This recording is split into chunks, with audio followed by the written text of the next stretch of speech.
संगवारी हो, मैं आपके दोस्त संजू कश्यप और मैं आता हूँ सीधा प्रसारण आशीर्वाद म्यूजिक से लाइव। और मैं एक ऐसा रिपोर्टर हूँ जो हर लड़की के दिल के बात बता सकता हूँ और जानता हूँ। बड़ा है दिल के बात जानने वाला, पूरा बकवास।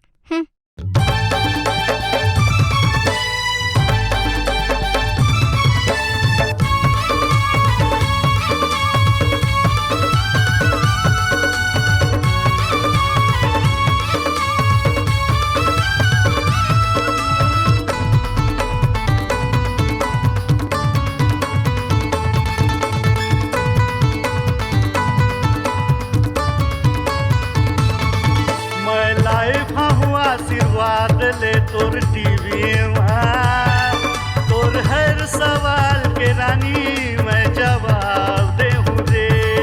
मैं लाइव हूँ आशीर्वाद ले तोर टीवी तोर हर सवाल के रानी मैं जवाब दे हूँ रे। कहूँ पूछबे हाल चाल खड़ा करबे तै सवाल, कहूँ पूछबे हाल चाल खड़ा करबे तै सवाल लाजवाब हूँ रे। फिर सीधा प्रसारण आहूँ आशीर्वाद ले तोर हर सवाल के रानी मैं जवाब दे हूँ रे। मैं लाइव आहूँ आशीर्वाद ले तोर टीवी तोर हर सवाल के रानी मैं जवाब दे हूँ रे।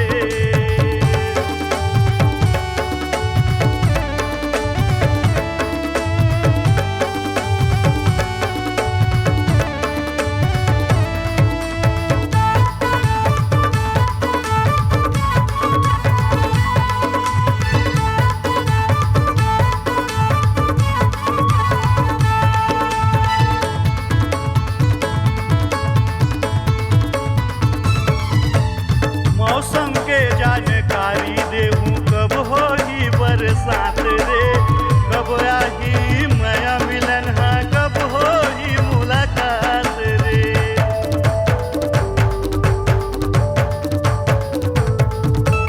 मौसम के जानकारी देहूँ कब होगी बरसात रे, कब आही माया मिलन है कब होगी मुलाकात रे। निकल के जल्दी आवे मोरे आवाज तोर है सवाल के रानी मैं जवाब दे हूँ रे। तोर है सवाल के रानी मैं जवाब दे हूँ रे।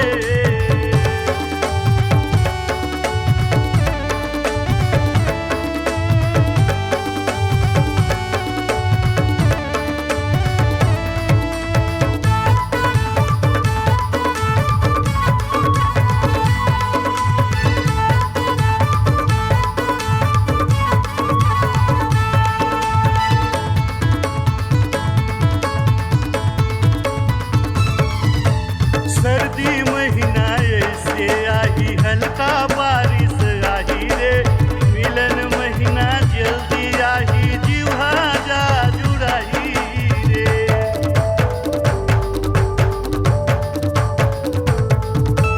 सर्दी महीना ऐसे आही हल्का बारिश आही रे, मिलन महीना जल्दी आही जीवा जा जुड़ाही रे। मैं प्रगट आहूँ देखबे तोर पास तोर हर सवाल के रानी मैं जवाब दे हूँ रे। तोर हर सवाल के रानी मैं जवाब दे हूँ रे। कहूँ पूछबे हाल चाल खड़ा करबे तै सवाल, कहूँ पूछबे हाल चाल खड़ा करबे तै सवाल लाजवाब दे हूँ रे। फिर सीधा प्रसारण आहूँ रे तोर